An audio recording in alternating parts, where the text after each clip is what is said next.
A nation can survive its fools, and even the ambitious, but it cannot survive treason from within. They've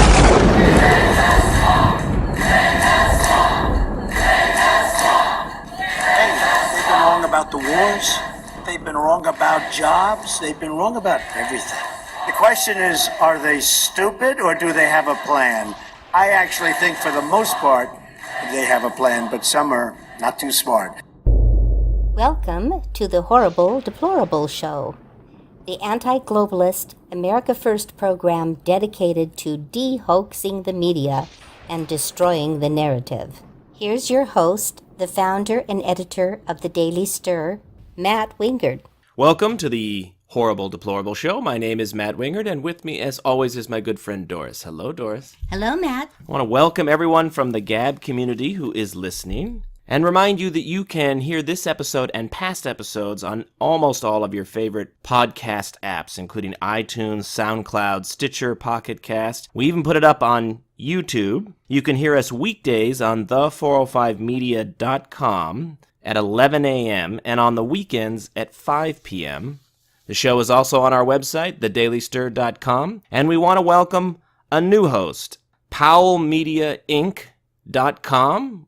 We'll also be broadcasting the radio show, so welcome to powellmediainc.com. Our Twitter handle and Gab handle, if you would like to follow our news feed, it's a liberal-free and bias-free news feed. On Twitter, it's at daily_stir, at daily_stir, and on Gab, it's just at the Daily Stir, at the Daily Stir. So there was a shutdown over the weekend, and no one noticed, and then it went away. So what essentially happened here was that the Democrats somehow, it's amazing to me how Trump manages to make his enemies stupider.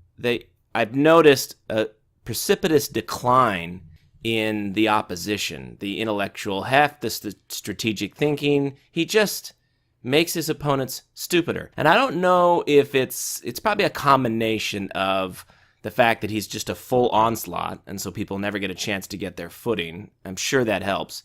But I also think that he brings out the mental illness in a lot of his opponents. Because let's face it, a lot of people on the left are dealing with mental illnesses of one form or another. And they either go off their meds, or it's too much to control with their meds, or they were on the borderline of not needing meds and he drives them there and they can't recognize that. So, I mean, people say the craziest things. You can go onto either one of my news feeds and use the moniker along with the hashtag #batshitcrazy and see nearly 280 instances of liberals just going absolutely nuts because of Trump or Trumpism in the last couple of years. So all of which is to say the Democrats made a really, really bad calculation in pushing the shutdown. They were very clear going into it that this was going to be over the illegal aliens that they call dreamers. And Coulter's taken to calling them nightmares. But I guess they either thought the press would somehow spin it differently. I don't know why, because for weeks leading up, they were very clear. They didn't even have the smarts to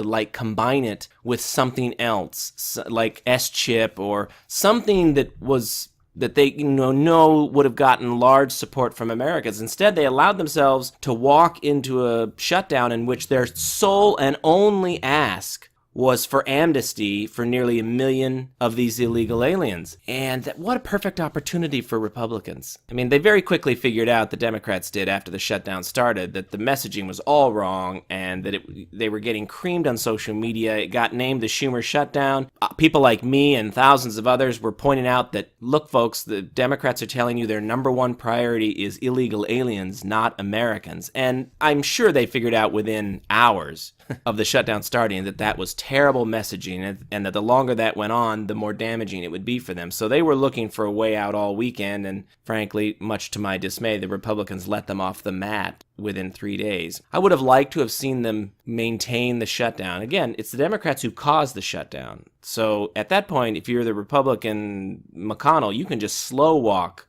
discussions and whether or not there's going to be another vote. You don't have to rush right out and do that on Monday. I would have let it go a week.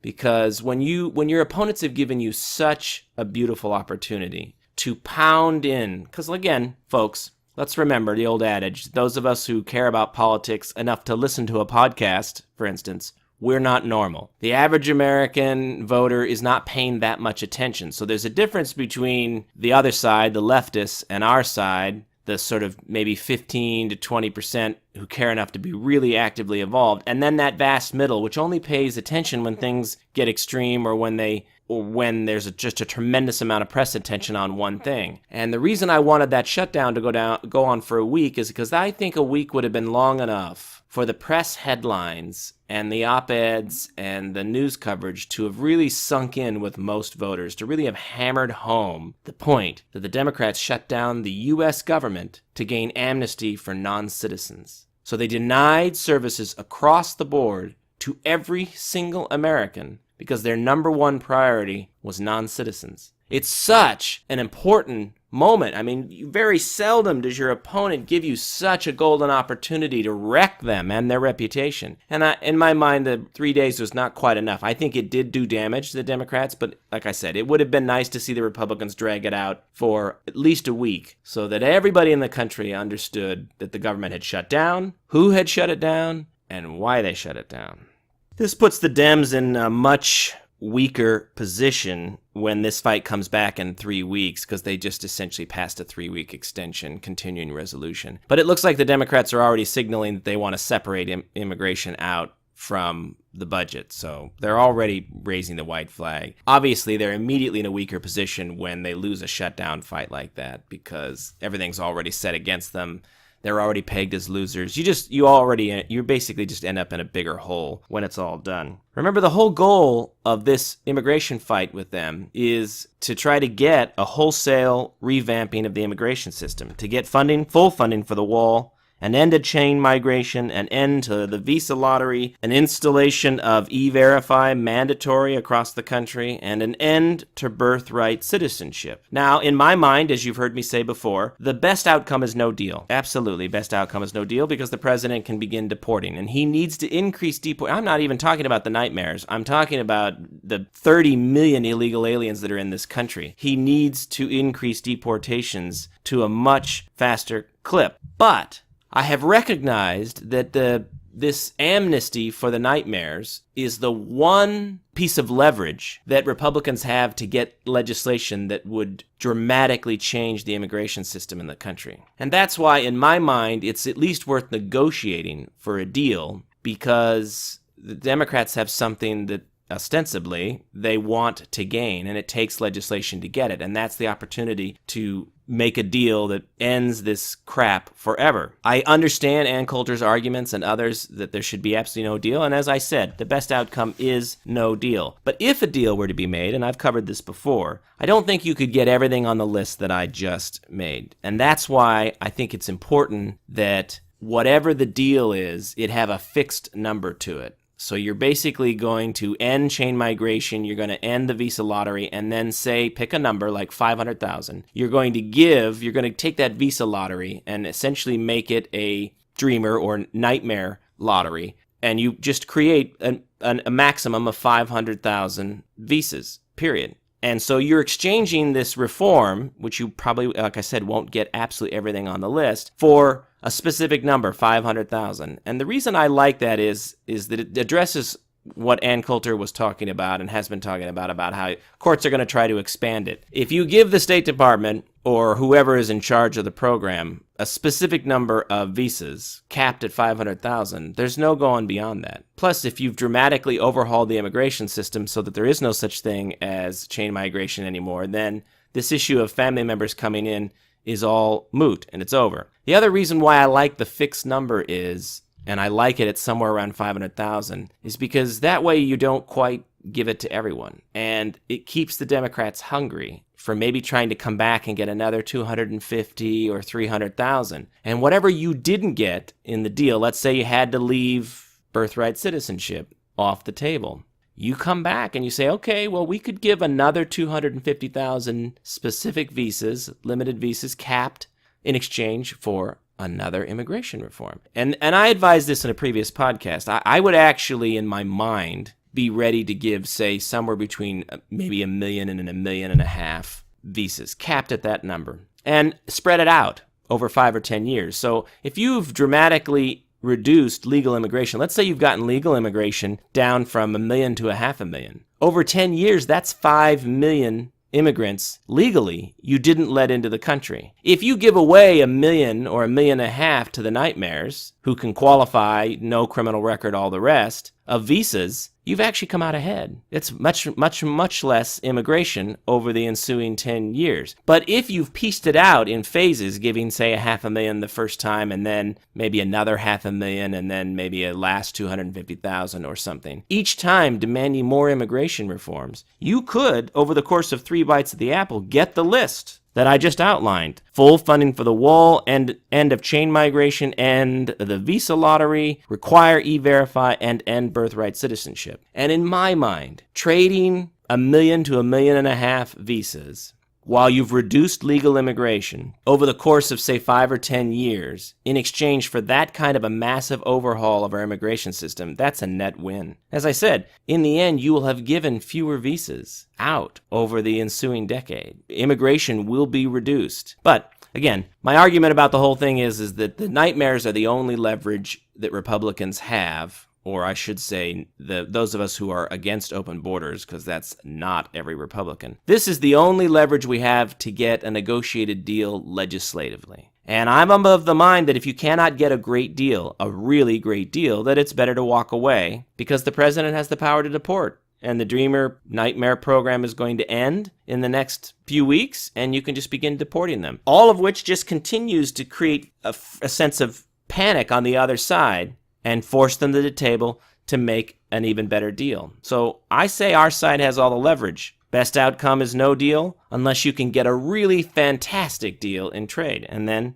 it's certainly worth considering. I love the way that Trump is toying with the Democrats, because he indicated that he would allow some 800,000 immigrants to stay if he got $25 million for the wall. And of course he didn't say that was all he wanted, but so they run off along this path again, and so eventually Trump will get what he wants. It is interesting because apparently on sometime around the time of the shutdown, either right before or while it was going on over the weekend, Schumer went to the White House apparently and privately told the president he would give him the $25 million for the wall in exchange for the Dreamers. And the president rejected it because it wasn't enough. And of course, Schumer's now saying that he rescinds that offer. But the point is once the offer's been made, you've broken the taboo that you were against it. Remember, they said they would never fund the wall, never, ever, ever. So the fact that he offered it means that it's now the starting point for future negotiations, right? Any deal starts with full funding for the wall, and now we negotiate because the president rejected that as the sole item in exchange. Now the negotiation is over what has to be added to full funding for the wall to make a deal. I still have concerns that, if you only get full funding for the wall and say one of the other things on the list and end in chain migration, that's not a good enough deal. I wouldn't take that in exchange for granting visas to the nightmares. I think that it is important to get a very good deal, and there's no reason not to wait. If they're willing to give you the wall now, probably in 3 weeks when you begin deporting, they're willing to give you the wall and end of chain migration. And if you start deporting for a month or two, at that point, they might be willing to give you a lot more. So I had a conversation with somebody. I do stay in contact with people who are not very political or middle of the road. And I enjoy those conversations because, as I said, we're not normal, those of us who care a lot about politics. And it's important for me to kind of take the temperature of what the folks who are sort of partially paying attention or who are subjecting themselves to a lot of the fake news, what it is that they are absorbing. And this conversation was basically kind of the person telling me a pox on all their houses. It's all just politics and they're all just enjoying this. And my initial reaction to that was, yeah, that's usually what I hear when Republicans are winning. Because when the Democrats are getting their way, I never hear from the middle and the moderates that Democrats are enjoying this and everyone's just playing politics. They're usually quite happy with the outcome. It's only when Republicans are winning and it's clear that Republicans are winning that I get this response of, well, it's all just politics and everybody's just having a good time and I can't stand it. The other thing I notice that comes up continually in these immigration discussions is this idea that somehow the poem that is hammered to the side of the Statue of Liberty is akin to the Declaration of Independence.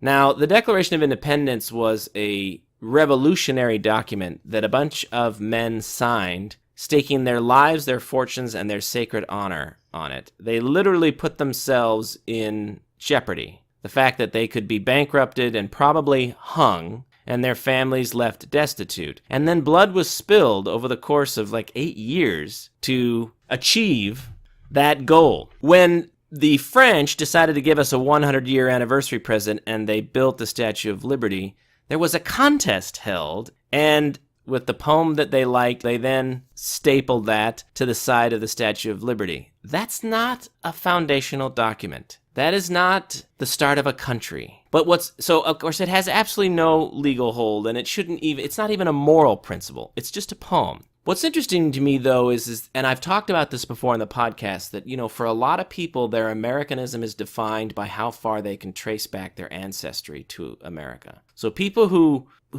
trace their ancestry either literally or figuratively. There are people who are big history buffs and love America, and they've only been here 20 years, but they have bought into the founding principles, and so they see themselves as sort of part of that whole thing. But people who mentally push back their own arrival in this country back to the founding tend to be constitutionalists and tend to be very wedded to things like the flag and the anthem and patriotism and the basic core tenets of our Constitution. But I've noticed that the later people sort of mentally see themselves or their family's arrival, the more they tend to define America as everything that's happened since they and their family got here, and not much that happened before. And this period from 1876 to 1920 was a period of mass immigration from Eastern and Southern Europe. And there are a lot of people in America who consider themselves, without ever probably being able to totally voice it, they may not necessarily be totally conscious of it, but there are a lot of people who sort of see themselves as part of that second half of America that came during this great wave of migration. And for them, that poem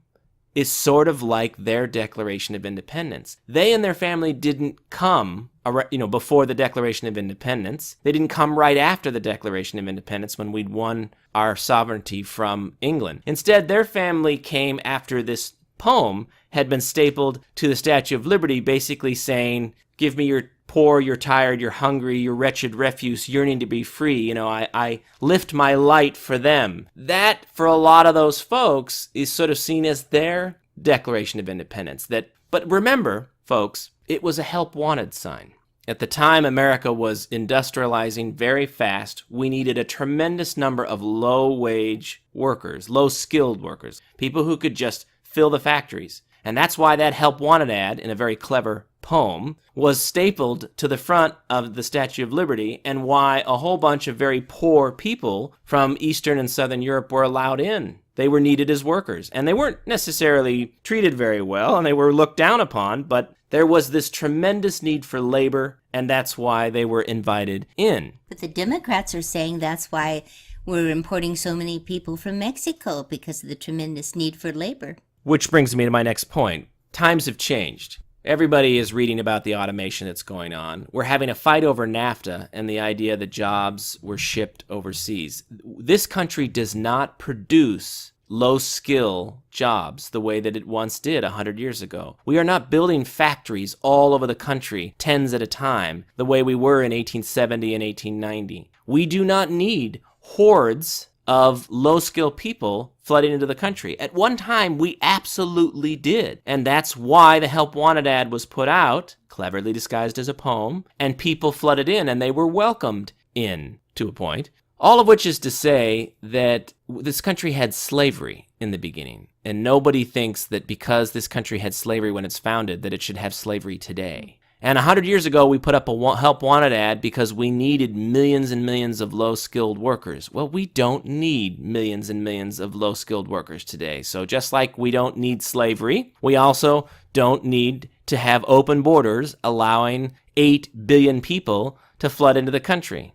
So the big hashtag over the last week or two has been Release the Memo. And this is all about the Nunes Memo. The House Intelligence Committee chair and his staff have written, apparently, a 4-page memo summarizing the evidence that they have seen around malfeasance in the government under Obama, and it looks like it carried over with a lot of these holdovers during the early part of the Trump administration.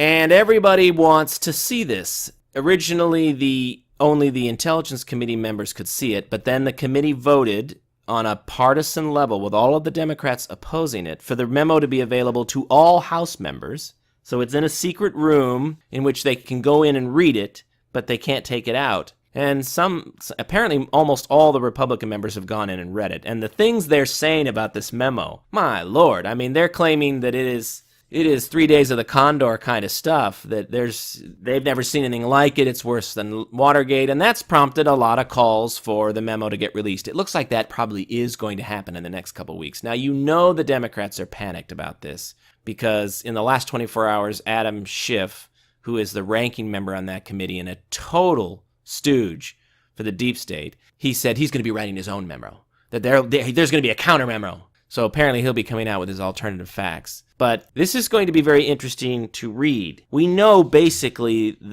it's going to confirm the kinds of things that we've been hearing already. This is about top members of the FBI and the DOJ colluding to protect Hillary Rodham Clinton from her email scandal during the election and to try to hurt Trump after the election. This dossier, we now know, was paid for by Hillary Clinton and the DNC, and that it was fiction. We suspect that the FBI used the dossier to either secure or to maintain FISA warrants that were spying on the Trump campaign. And you'll notice that the Congress very quickly 2 weeks ago pushed the 6-year reauthorization of the FISA process through the Congress before all of this happened. You don't think that key people weren't aware that this memo was being drafted or that it was in a rough draft stage and that a scandal was brewing around the whole FISA warrant process? You notice it can take, people can fight over Dreamer legislation for years, but when they want a piece of legislation, it can move in a week. I mean, they were doing continuing resolutions within hours, but the point is things in Congress can move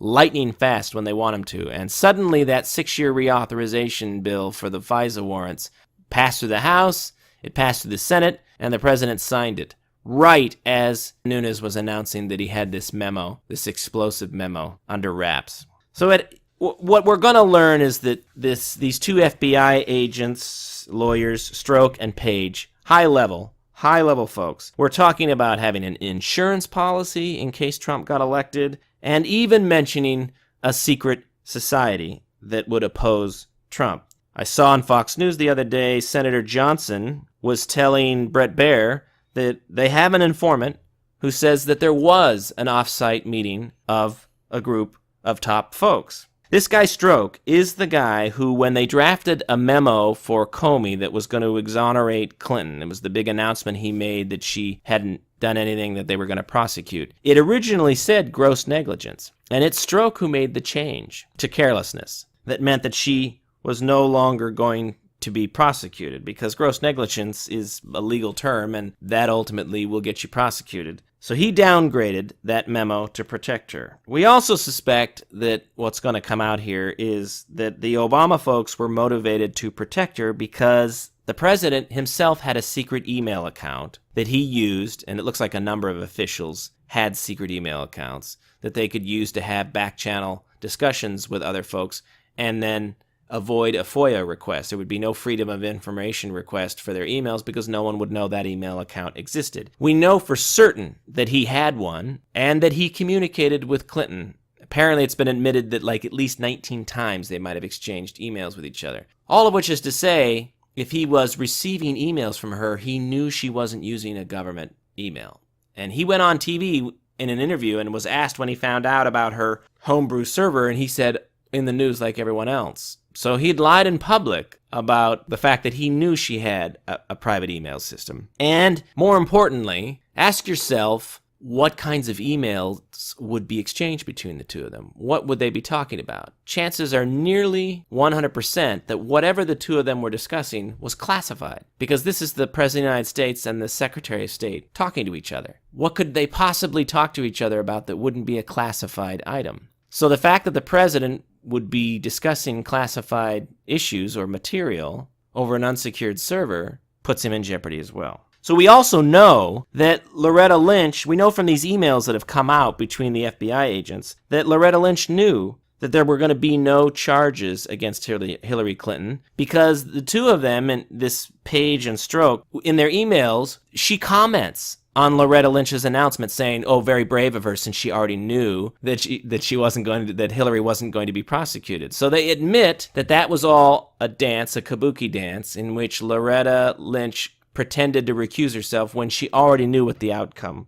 was going to be. This also explains why Hillary Clinton staffers were given immunity during that investigation in exchange for absolutely nothing. People don't get immunity unless they're actually going to testify and help the FBI or the DOJ get a conviction against someone else. There's no reason to give somebody immunity unless you're going to get something else out of it as a prosecutor. And yet two key people were given immunity and nothing came of it. So who granted those immunities? The same people that are involved in this whole cabal. Strzok even admits in one text message to the woman he's having the affair with that the Russia investigation is a nothing burger. Folks, they were running a star chamber. What's a star chamber?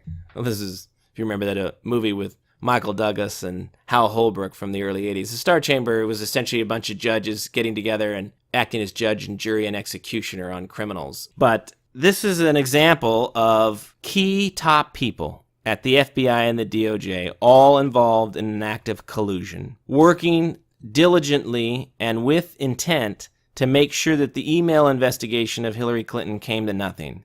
And we know, everyone knows from the evidence, she was guilty. Some kid on a submarine, some sailor on a submarine, took pictures there, and he ended up in the brig, in jail, convicted for that. She has a homebrew server in which she's moving classified material around, and it's a clear violation. It's a clear violation of the law, and she is not prosecuted. That was intentional, and we now know why. These key people all admit that they hated Trump, talking about an insurance policy, talking about a secret society. Everything the president claimed was true. He was wiretapped, and there were people at the highest levels of the government colluding to try to prevent his presidency or to sabotage it. We now know that the Mueller investigation is a concoction, simply as a way to try to get the president impeached and out of office. Well, I find interesting that this phony Russian collusion, there's this claim that the president colluded with Russia, but the only evidence of collusion with Russia that has actually appeared in the last year is the dossier that Hillary Clinton and the DNC paid for, using a former MI6 operative out of Britain who was himself using Russian operatives as sources.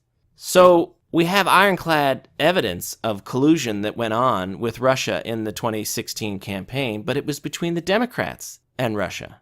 All of Mueller's targets who've been forced into these stupid convictions for lying to the FBI or what have you, they should be pardoned. President, frankly, should fire him, but ultimately he should pardon everyone, and especially Flynn. The whole thing's a joke. While we're on the subject of Trump's presidency, let's remember that these fights are never going to go away. The Democrats are going to be claiming that this election was stolen and that he worked with the Russians 20 years from now. And remember, it's most of their academics that'll be writing the history books. Most of the historians are liberals. So they're not going to stop. We're going to have to fight over these issues for the rest of our lives. They're going to be claiming that Trump was the most racist president in American history or since the Civil War, and they're going to be doing that 30 years from now. Long after Trump has passed away, they'll still be making that claim. The Russian collusion issue. All of Obama's scandals. We're going to get books every 5 to 10 years about what a clean, glorious administration Obama had, how the first black president came along, and it was truly like the last great moment in America before the evil Trump was elected. And they're going to whitewash all of those scandals that his administration was involved in. I could go on with a long list, but basically everything that we're fighting over now, we're going to have to fight over after this greatest president ever has passed away. I mean, he's not going to be with us 20 years from now, but many of us will still be alive. And look, they try to destroy you when you're running. They try to destroy you while you're serving. And then ultimately, once you're gone, they do not stop trying to bury you and cover you with dirt. So my message is buckle up, because this is a fight of a lifetime, and it never, ever stops. I do want to jump back to the tax cut for a minute and point out once again what a huge deal that, within that tax cut. We're up to now like 250 companies that are giving bonuses or announcing that they're making massive investments. It's really an incredible result from the tax cuts. But in all of that, sort of buried, that didn't get a lot of attention, was this tax on endowments.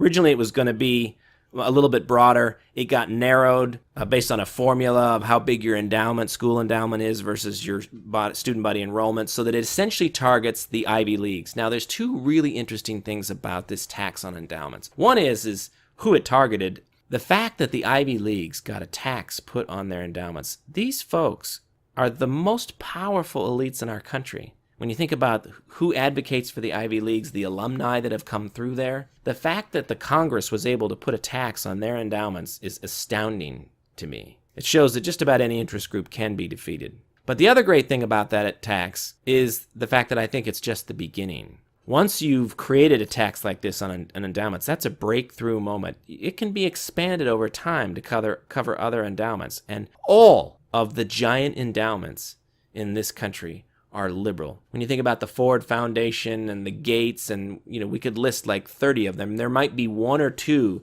that are conservative, but they are almost all giant. The Soros Open Society Foundation, right? These are all giant multi-billion-dollar foundations who fund thousands of activists in the United States. Literally, they get full-time employment over some stupid grant over one thing or another. But what they all are is a fully funded, full-time army of people who can show up for women's marches, and they can show up at protests in an instant. This is all funded with billions and billions and billions, tens of billions of dollars of endowment funds. And I would love to see this tax widened.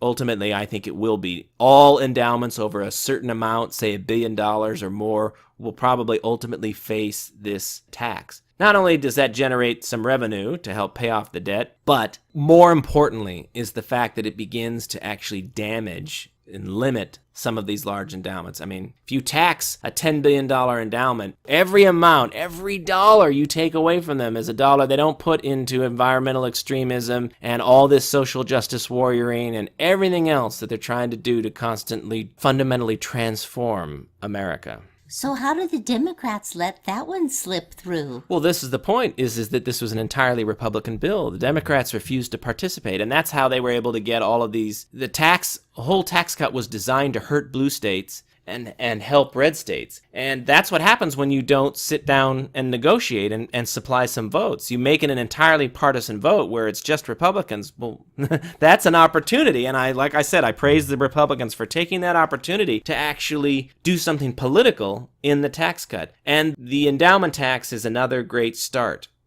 There'll be a big push to try to repeal that over time. You watch. So Doris and I came across this story the other day. I'm going to give you the broad outlines. It was really strange. It's about these there's this documentary that's playing at Sundance. It's called Three Identical Strangers. So eventually it'll be on cable and Netflix. It'll be a few months, I'm sure, before you'll be able to see it. But it's the story of these triplets who didn't know they were triplets, all raised in different families. And basically around the time they're 19, two of them find each other at college, and then a third finds them. And so they figure out that they're all brothers. And it turns out what's revealed in this documentary is that these triplets were among a number of identical siblings split up as part of some nature versus nurture social experiment in the 1960s, led by a psychoanalyst named Peter Niebauer of the Jewish Board of Family and Children's Services in Manhattan. I had no idea there was even such a thing as the Jewish Board of Family and Children's Services in Manhattan. So what kind of power do you have that you could get a hold of identicals like this in these kinds of numbers and then put them out in other families? And apparently he was monitoring them. Visits by researchers throughout their childhoods were explained away as a child development study, when in reality it was this Niebauer and others who were scrutinizing their personalities and their relationships with these diverse adoptive families. This is an incredibly large and semi-complicated experiment that was being done. It's slightly reminiscent of Nazi-esque experiments. As Doris said, it reminds you of the boys from Brazil, right? Right. It's weird, and what I find fascinating about the whole thing is that this Jewish Board of Family and Children's Services in Manhattan has been pretty close-lipped. They apparently, under pressure, released a bunch of paperwork, but it was all heavily redacted. So they've managed to not apparently get sued into submission. I just find the whole thing fascinating. I mean, it's cruel and weird what was done to these kids, but I think what's more fascinating is that there is this organization in Manhattan that is this powerful, that A, it could concoct and execute something like this, but B, even when it's revealed, they've never really been held to account. I cannot imagine another scenario in which you aren't sued into oblivion, bankrupted by the lawsuits of emotional distress that would come from all of these adults who'd had this done to them. And yet, not only do they still exist, but they are able to not even fully admit the truth of what they've done. They're not even being sued into being forced to turn over all of this paperwork unredacted. It's just a fascinating story. You can find it on the internet, but wow. And it wasn't just these triplets. No, I think they did other people. It was a vast study with identicals. Yeah. Yeah, no. So Project Veritas finished releasing their videos. They had, I think, 2 or 3 different videos on Twitter. What did we learn from their undercover reports? Basically letting Twitter employees talk. Usually they're being chatted up by pretty girls at a bar with undercover cameras. And these guys, to impress these girls, they just spill their guts. What did we learn? That they can and do read your direct messages. That they suppress or block accounts for the Chinese and clearly do it in other authoritarian countries as well. That they are building algorithms to automatically suppress anything they define as wrongthink. And also that the other big social media giants are probably ahead of them in this work. So whatever you're hearing about Twitter, they're considered to kind of be behind the times. You can expect that Google and Facebook have already got a lot of these things, or do all of these things, and they do them much better. Google and Facebook admitted this week that they're creating content to counter fake news. So it wasn't enough that they tried an algorithm to try to suppress the news that they deemed as fake, anything from InfoWars or Breitbart, anything they didn't like. And of course, the kind of crap coming out of Vox and all of these left-wing sites, they didn't have any interest in trying to curtail that. But their algorithm didn't work, so now they've actually decided that they're going to have to create content. So the largest search engine in the world and the most dominant social media entity has now decided that it's not enough that the fact that so many people use their service to share news. They now are going to create the news that you're going to share. That's not frightening in any way. Everything they produce will be propaganda. Boy, is it cold out there, huh? Man, I've been seeing these temperature maps across the country. Doris and I live in a much more temperate climate, and so while it has been cold a few times here, it's mostly very rainy. But I look at those temperature maps and boy, the South got a cold snap, and I mean, these people are digging out from the snow, and I hate the cold.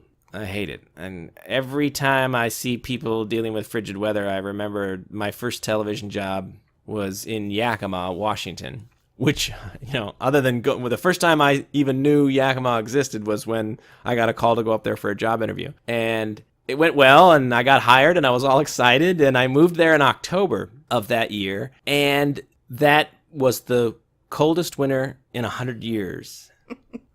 How cold? Well, this was, I believe it was 95, because it was the thaw that created all the flooding. If you remember the flooding that occurred, I think in 95, 96 was the winter. And so there was that spring, there was all that massive flooding that occurred all over the Pacific Northwest. And it was because there was this cold snap where a lot of stuff was just frozen solid. And then when the cold snap ended, it was rapid warming and rapid melting, and all of the rivers overflowed their banks. So it got to about 20 below for 1 week in Yakima. And cold weather makes me angry. So I ran out of cuss words during that week. I had to invent a bunch of foul language to add to my vocabulary because I was very unhappy. And of course, the only time in the 2.5 years I worked in television news, there was only one time that a story required me to get up in the middle of the night. In this case, it was to go out to the airport. It was a gentleman who was going off to Bosnia, a local guy who was going off to Bosnia to help rebuild the country. And so that was a big story for Yakima, but his plane was leaving at like 3 a.m. So it was a matter of having to get up and go to the station and get the equipment, which is all metal, by the way. And, in that place, we were one-man band. So, I'm my own cameraman. I do everything myself. And so I had to go get the news car, and the equipment, and then take it out to the airport, interview this guy, and all of that. It was during that week. That I had to do that. So there I mean, it is 20 below. It's 3 in the morning, and I'm outside the airport hauling this metal equipment in. Thankfully, I interviewed the guy in the lobby because I was only, that stuff hits you like a razor. You just make a beeline to get to a heated building. But Matt hates the cold. And Yakima's a lovely place. I can say many lovely things about it, but for 1 week, I was not.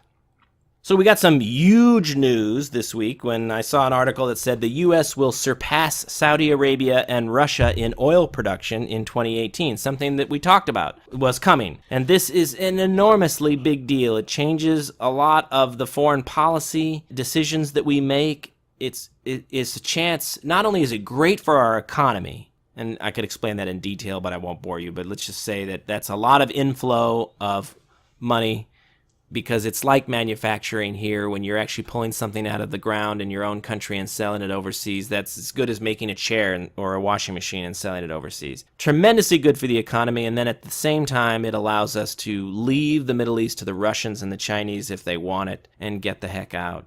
It's just a stunning story.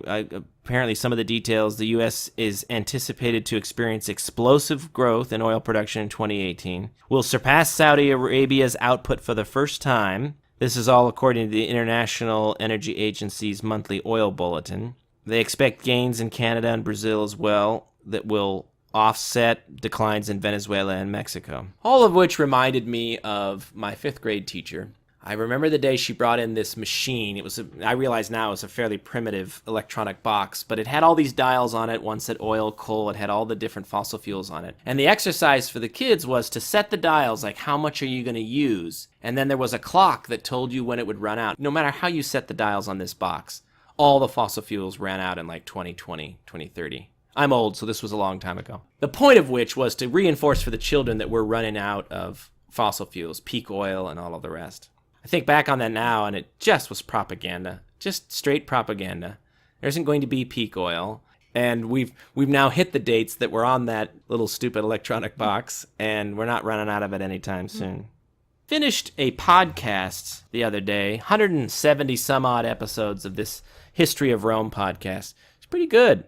I definitely would recommend it. It was done almost 10 years ago. The first half's a bit better than the second half. The first half takes you through the fall of the Roman Republic, and then the second half is really the whole empire period that goes from about 50 BC through to whether you want to count the fall of Rome as, well, they leave Britain in, 410, and probably most people would mark the fall around 460, 480.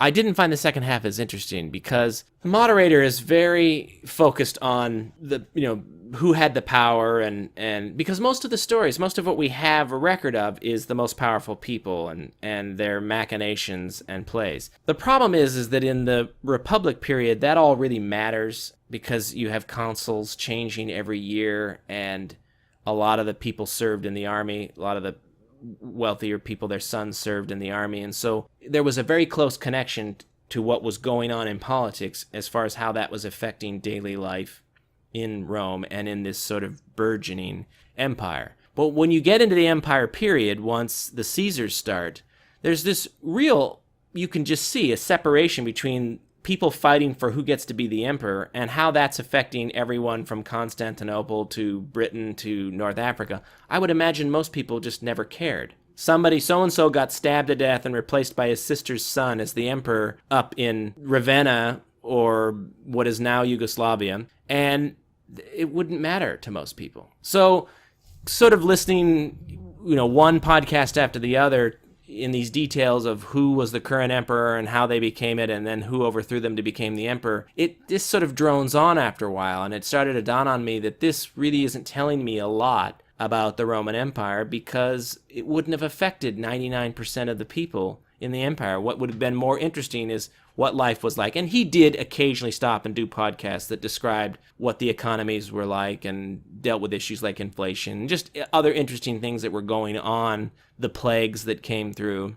Some of the migrations certainly mattered. But as I said, it's just not quite as interesting in the second half. But if you're a history buff at all, or if you are a Roman history buff at all, this is pretty much the seminal podcast, and I would absolutely recommend it to those out there who like those kinds of things. So Matt is such a history buff that it's fun to say to him, tell me what was happening in the world during this 20 or 30 year period. And he can expound for lots of minutes on anything you want to know about what was happening then. Sometimes. I think it would depend on the period. I'm sure there's lots of 20 to 40 year periods that I'm pretty blank on. But on others I might have read enough to produce an intelligent discussion. I also have started watching, I'm about halfway through this Amazon Prime television show, Philip K. Dick's Electric Dream. Philip K. Dick was a well-known science fiction writer, and he wrote a lot of short stories, and they've essentially used them as a jumping-off point to do basically another Black Mirror. I've talked about the show Black Mirror. It comes out of the UK. You can find that on Netflix. And it's kind of a Twilight Zone, Outer Limits, and it looks like, to me, like the folks at Amazon Prime saw the success of Black Mirror and decided, we want our own Black Mirror, we want our own Twilight Zone, Outer Limits type show, and so they got the same guy, same producer that's doing Outlander and did Galactica. They got him to essentially produce this. And so each, again, is an individual story. Each episode is an individual story. This one I cannot recommend. I've been through 6 episodes. Finally, on the last one that I watched, I actually thought was pretty decent. But overall, these shows are not very good. The main problem is they're filled with social justice warrioring. It's just a lot that it just is stuff you're seeing everywhere else, and it isn't that interesting. Actually, Black Mirror is pretty free of that stuff, and the Black Mirror episodes are really challenging and interesting shows. These Philip K. Dick Electric Dream episodes are really more like O. Henry stories. They're just sort of shows with a twist at the end, which was, not uncommon for Outer Limits and the Twilight Zone, but it's a little used up these days. In the first 3 episodes, all the leads were women. In the sex scenes that have occurred in the show, the men are entirely naked and the women are not, which I just find interesting because it's obviously so purposeful. I mean, when you see a sex scene and repeatedly see sex scenes in different episodes in which the men are fully naked and the women are not, I mean, that's a conscious choice. Someone is making somewhere that, we're not. We apparently want to titillate. We are going to have sex scenes, but we're not going to have the women be naked at all. I mean, that you can just tell what's going on there. And they also had one sex scene in which the husband, this is a husband and wife in the story, he actually gets verbal permission from her in the middle of their lovemaking before he progresses to the next stage. I mean, it's that kind of stuff that's sprinkled throughout the episodes that just had me cringing, like somebody wrote a story and then someone else came along and said, well, you need to put this social justice warrior thing in here and I want this social justice warrior thing in there. And it just looks like maybe something that started out pretty decent has a producer or an executive producer, somebody involved who just went through with their little social justice warrior salt shaker and just started sprinkling it throughout the episodes, and they basically mucked them up. There's also a lot of random lesbianism and the trans characters in the episodes. I mean, it's just stuff like that has you going, it's not happening in Black Mirror. And of course, so far in the episodes, in all the relationships, if there's a problem, the male is the problem. Doris and I saw Phantom Thread this weekend, and this is the Paul Thomas Anderson movie. He's sort of known for doing movies that are a bit slow-paced, maybe more melodic, and dark. There's always kind of a dark element to them. Doris, what'd you think? Well, I was reading about this after trying to get other opinions to see if they agreed with mine, and Variety called it an exquisitely crafted, psychologically intense period drama. Well, it starred Daniel Day-Lewis as the main character, and he was a dressmaker, and his performance was outstanding. Now, one of the things really interesting about the movie, and maybe why it's been nominated for so many Academy Awards, is that it isn't like any other movie that we saw this year. I think it's Daniel Day-Lewis for Best Actor and the Best Picture Award. And particularly interesting to me was how Matt and I viewed the ending characters differently. Yeah, so the movie is essentially about a guy, somebody who makes dresses, expensive dresses for the most important and richest women in Europe and the United States and England. They come to his shop to have these dresses made. And he's a bit of a savant. So he's a bit OCD, and he has his life kind of very specifically organized. And he has sort of rotating girlfriends that are his muse of the time. They pretty much figure out that they're just a muse and that this isn't really a two-way relationship, and they eventually leave, and then he just goes out and gets another one. And so as the movie starts, one relationship is ending, and he's going and finding his next muse. So the story is really about the two of them. Now, she's a lady who won't take no for an answer. She wants there to be a real two-way relationship between the two of them. He's intent on her just being what all the others are, or have been, and she's absolutely determined that that is not what's going to happen, and so it begins to take some dark turns. I would say that my initial reaction to the movie has calmed a bit. I don't quite dislike it as much as I did when I first saw it. Let's just say that there are some third act twists in this movie that you don't necessarily see coming, and they define the movie. And I guess I don't mind being surprised, but that doesn't mean that I'm going to like every surprise that's going to happen in a movie. And I was really kind of enjoying the dialogue and the sort of depiction of the time and all of the detail sort of spent with both of them, sort of examining who they are as people. And I wasn't really prepared for the dark twists in the third act, and I just felt like it kind of lowered the movie. I thought the movie was a little bit more highbrow. It was a little bit more interesting, and then it got a little bit more ordinary, I guess I would say, with the third act twists. But overall, I'd say a B+. I mean, it's really an interesting movie to look at. A lot of the costume designer, the production designer, the actors are doing superb work, and it's intriguing, I guess is a good word to use. It was a very intriguing movie. And for you Daniel Day-Lewis fans out there, this is supposedly his last movie. So I would highly recommend seeing it. Although I do have to admit, I think women would enjoy it more than men. Mm-hmm. Yeah, we'll leave that just floating out there. The Academy did announce their Best Picture nominees, and the list really quickly is Call Me By Your Name, Darkest Hour, Dunkirk, Get Out, Lady Bird, Phantom Thread, The Post, The Shape of Water, and 3 Billboards Outside Ebbing, Missouri. Those of you who listen to my podcast will know that I hated that movie with the fiery heat of 1,000 suns. That movie was so hateful.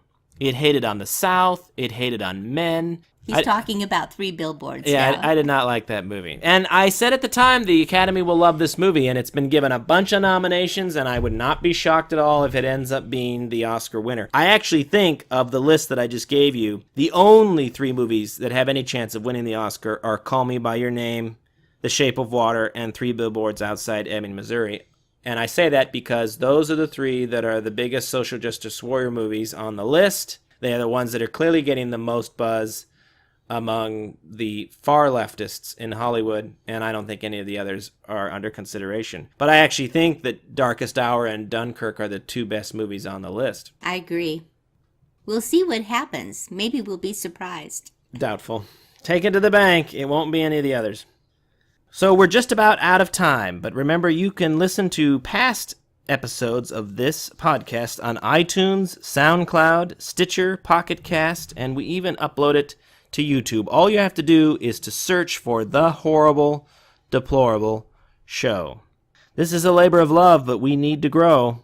So I'm hoping that you'll like the show and write a review of the show in whichever app or service you're using to listen to it, and share it with your friends, because if we don't grow, well, at some point we have to reconsider another line of work. Trump supporters, you are not alone. Goodbye, Doris. Goodbye, Matt.